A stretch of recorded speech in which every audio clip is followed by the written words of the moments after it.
Olá, amigo ligado na Tribuna de Minas. Sextou, você sabe, aqui na redação, no bairro Estrela Sul, a gente fala de esporte local, sempre com um convidado especial. E hoje, eu não sei se eu apresento ele como natural de Leopoldina, falo que é Juiz Forano, acho que eles consideram 50% cada um.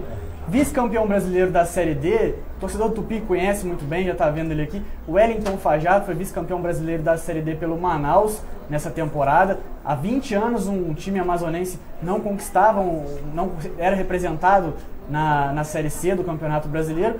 E graças também ao comando de Wellington Fajardo, o Amazonas agora tem esse representante. Fajardo, queria primeiro agradecer a participação aqui com a gente no Mesa Quadrada. É um privilégio ter você aqui com a gente. Não, eu que agradeço, Bruno. Muito obrigado pelo convite. Queria só ressaltar, né, porque eu nasci em Leopoldina, morei em São João do Pomuceno durante toda a minha adolescência e já tem 21 anos que Juiz de Fora é a minha casa mesmo, assim, é uma cidade que eu gosto muito.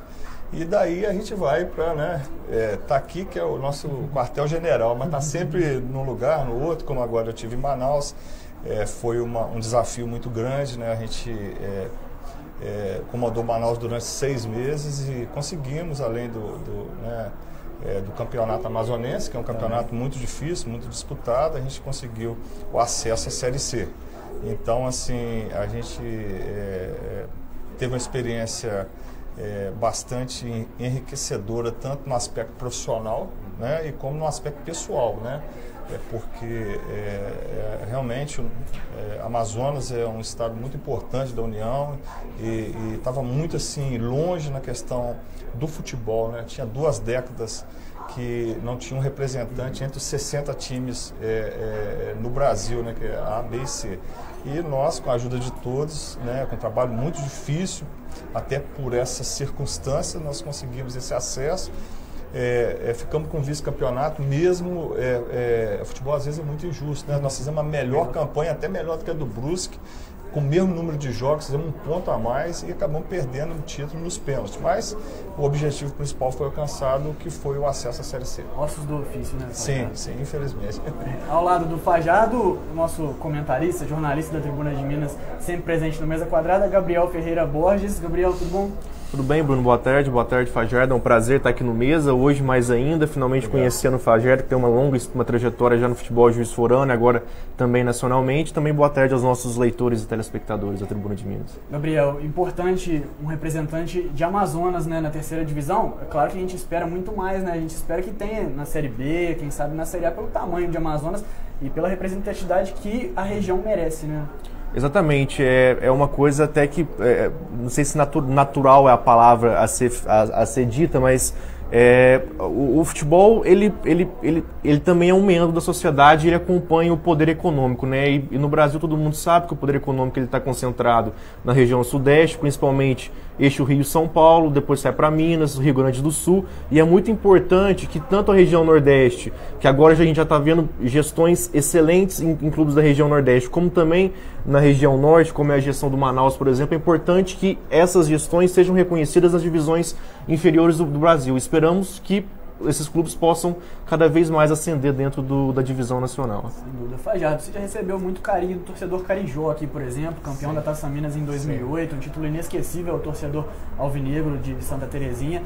Como é que foi o contato com o torcedor do Manaus? Você que levou quase 200 mil pessoas, né, nessa fase da Série C do Campeonato Brasileiro. Olha, eu vou te falar, assim, até ontem eu estava até conversando aqui antes de começar o programa, a gente até deu uma entrevista, uma das perguntas eram essa, né? Como que a gente conseguiu ter uma relação tão próxima do torcedor lá de Manaus. Primeiro falar a respeito do torcedor Carijó e do Tupi, que eu sou eternamente grato, foi o time que abriu as portas para mim como treinador, e eu estou sempre para onde eu estou, sempre que o Tupi faça uma excelente campanha. E com relação ao torcedor manauara, ao torcedor de Manaus, como eu respondi lá, eu vou falar aqui para você, foi quase que um amor à primeira vista mesmo, né? Porque a gente chegou, o time no primeiro turno não tinha conseguido classificar entre os 4 para decidir, assim que nós chegamos, o trabalho encaixou, nós ficamos 21 partidas invictas. Então, quer dizer, isso aí, o torcedor começou a gente ter uma cumplicidade, né? Teve aquela... Então, quer dizer, uma coisa que me tocou muito no final do campeonato amazonense, na decisão contra o Faixa, às vezes o torcedor não sabe assim, o poder que ele tem. Eu tinha realmente algumas propostas depois do campeonato amazonense, já estava 2-0, faltando 5 minutos para terminar o jogo, eles já estavam sabendo que tinha propostas, o estádio inteiro assim, começou a gritar, fica, Fajardo e tal, pô, aquilo lá, assim, mexeu muito, foram quase uns 5 minutos, pessoal. Então, assim, foi bacana, foi muito bom, sou eternamente grato também, foi uma experiência como, né, vocês falaram que é muito longe, no norte, né, então, quer dizer, eu não sabia o que eu ia encontrar lá e tive essa receptividade toda e eu só tenho a agradecer por essa experiência. Na final foram 45 mil espectadores aproximadamente no estádio, né? Sim, sim. Olha, e se tivesse mais 30 mil ingressos, foi uma mobilização mesmo. O povo manauara, ele estava carente de ter um time para chamar de seu, né? Vamos dizer assim, né?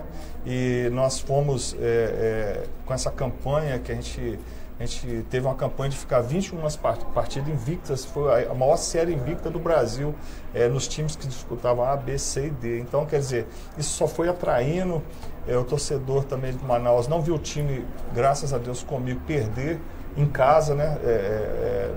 Nem na Série D foram todas vitórias, né, em casa, só o último jogo que nós empatamos. Então, eu acredito que tudo isso assim, serviu para trazer o torcedor do Manaus, que é um clube de passagem também, muito jovem, né, 6 anos de existência. Então, vai sofrer um pouco ainda, mas eu espero que ele se mantenha e melhor ainda para ficar dentro do cenário brasileiro. Falo do público, Gabriel, porque é uma pena a gente não ver aqui no estádio municipal mais tantas pessoas acompanhando os times profissionais, né? 45 mil pessoas na final, quase 200 mil pessoas ao longo do campeonato, é muita coisa, né? Aí eu acho que fica evidente também a seriedade com que o clube ele é tratado por quem o comanda.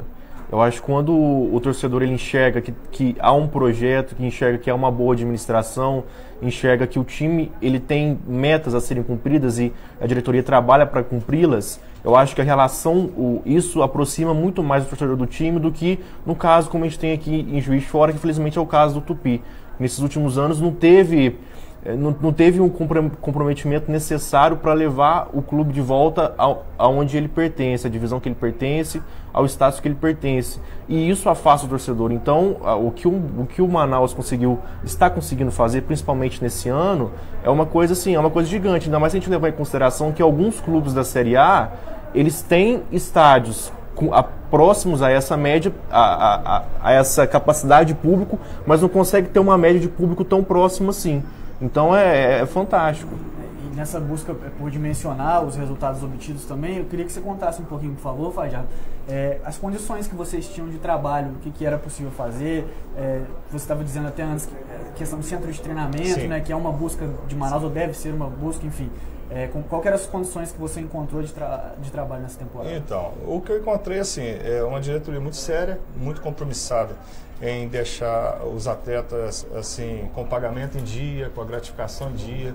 Isso aí religiosamente, né, eles cumprem mesmo tudo que é combinado, né? Eles são pessoas muito sérias, tem uma boa concentração, entendeu? Tem o dia a dia, tudo funciona no clube, né? Desde a parte da alimentação, como concentração. Agora existe coisas que eu já até conversei com eles, né? A dificuldade, né, do centro de treinamento. Como é um clube jovem, ele não ainda se estruturou para ter um campo para você entrar a hora que quer e sair a hora que quer. Então a gente é muito dependente de 3 estádios lá de Manaus, que é o Zamit, que é a Colina e a Arena Amazônia. E esses 3 dividem, porque são 6 times profissionais, né? E nem todos eles têm CT. O Nacional, que é um clube tradicional, ele tem o seu CT, o Fast Club, que é o outro que tem o seu CT, mas o Manaus divide com mais 3 e outras também agremiações lá, o tempo para poder trabalhar nos estádios. Isso é muito ruim, porque a gente não pode programar um treinamento e tudo assim. Então eu achava, a primeira coisa, como até falei isso para o presidente, que procurar um lugar, né, onde ele possa fazer uma estrutura de trabalho, porque eu acho assim, o jogador depende muito disso, que eu falo muito isso, o jogador que tem uma boa estrutura de trabalho, o médio ficar bom, o bom ficar ótimo, o ótimo fica excelente, né, porque ele está ali desenvolvendo, como você aqui, né, se você não tiver todo esse material aqui, você pode ser um excelente profissional, mas vai ficar alguma coisa devendo, né, então é assim também o atleta, né, ele tem que ter uma estrutura boa para trabalhar. Eu gostaria até de perguntar, em cima dessa sua pergunta mesmo, Bruno, em relação a atração do clube para os jogadores, Fajardo. Até em cima do que eu tinha falado sobre o poder econômico ser concentrado aqui na região sudeste, eu acho que muitos jogadores que são naturais aqui, eles inclusive quando eles recebem uma proposta, por exemplo, do Manaus, ou então de um Paysandu, de um Remo, de um Atlético Acreano, por exemplo, eu acho que naturalmente ele pensa duas vezes porque ele tem uma família que é fixada aqui, então às vezes ele tem um filho que é pequeno, às vezes é complicado para ele ter deslocar toda a família para lá. Eu gostaria de saber se você teve algumas dificuldades, por exemplo, em atrair alguns jogadores para o projeto, ou então se toda essa estrutura regular que o Manaus tem facilitou o seu trabalho nesse aspecto. Não, ótima pergunta, porque na verdade assim, eu trabalhei com um grupo que estava no Campeonato Amazonense. O único atleta que acabou indo para lá foi o Charles, na Série D, que disputou pelo Guarani de Divinópolis, e o Sávio, que estava no Juiz Forano. Exatamente. Exatamente. Foram os dois jogadores que incorporaram ao grupo. Mas eu não posso negar para você. A adaptação ao futebol do Amazonas e principalmente ao clima não é uma coisa muito fácil, não, né? A gente trabalha lá, não é como aqui em Juiz de Fora, que nós temos o privilégio, né, de ter um clima mais ameno, né? Mas lá é 35 graus, 34 graus, às vezes 38 graus, entendeu? E existe essa dificuldade na adaptação, né? Até para mim, por exemplo, como eu fui, a gente é movido a desafios, né? O ex-atleta, agora como treinador, a gente tem sempre aquele lema assim, quanto maior a dificuldade, mais forte você tem que estar mentalmente para poder superar desafios. E foi essa a mentalidade.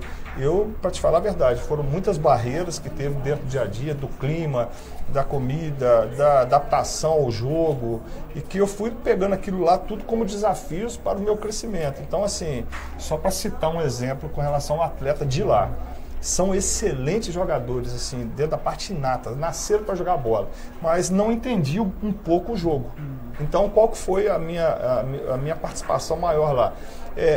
Foram com relação ao núcleo de análise de desempenho, né, que eu tinha, por mim mesmo criado, que é o meu filho Lucas, mais o Guilherme, viam todos os jogos, eu passava para eles, e na minha preleção, muito software, com animações, falando sobre a equipe adversária. Eu botava sempre na minha preleção lá, que eu entendia que isso era uma coisa que eles precisavam, jogar e pensar, que estar jogando e estar pensando também o que no momento o jogo está pedindo. Então foi alguma coisa assim que eu acho que foi muito bem adaptado pelos atletas. Eles estavam sedentos dessa informação porque eles tinham a qualidade, mas vamos dizer assim, só jogavam bola e não entendiam o jogo. Então foi uma das maiores participações que eu tive dentro do meu trabalho, foi essa.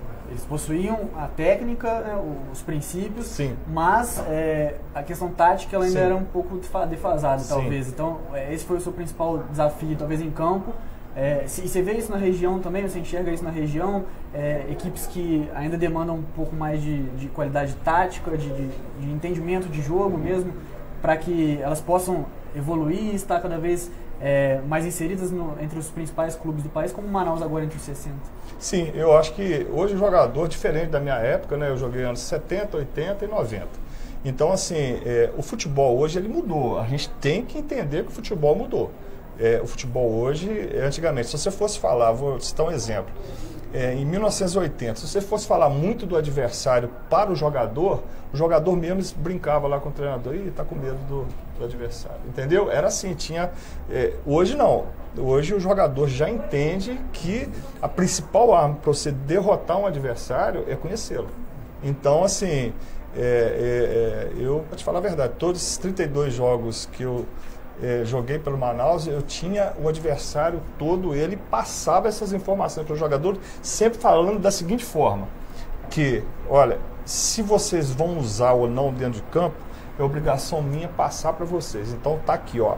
Esse time faz isso, isso, isso, esse jogador tem essa característica, usem da forma que vocês quiserem usar.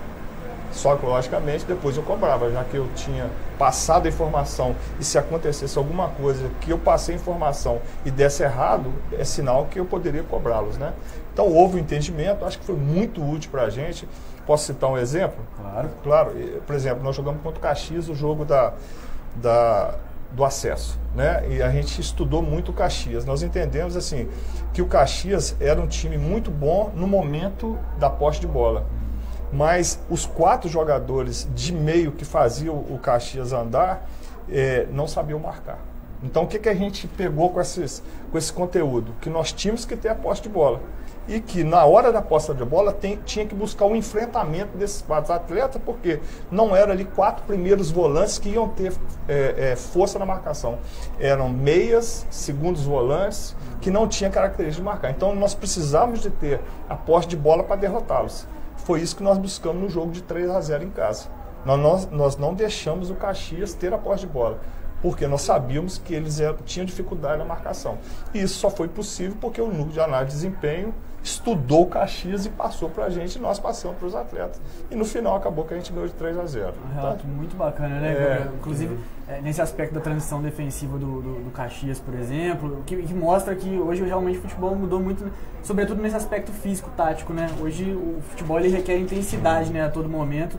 E se não houver intensidade, como hoje a gente pega como exemplo o Flamengo, semifinalista de Libertadores, líder do Campeonato Brasileiro, e o que Jorge Jesus, desde a primeira entrevista dele, fala em intensidade, né? Não há outra arma para ter um futebol competitivo atualmente. E há um símbolo sempre desse pedido do Jorge Jesus no time, que é o próprio William Arão.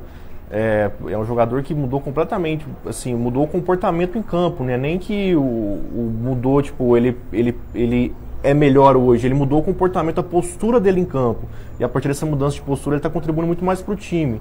O Fajardo falou uma coisa muito interessante, que quando você chega no Manaus, você percebe que há muitos jogadores de qualidade, uma qualidade que é inata. E eu acho que esse é um aspecto que ele é inegociável no futebol brasileiro, no Brasil. No Brasil, acho que alguns países da América Latina também, principalmente a Argentina.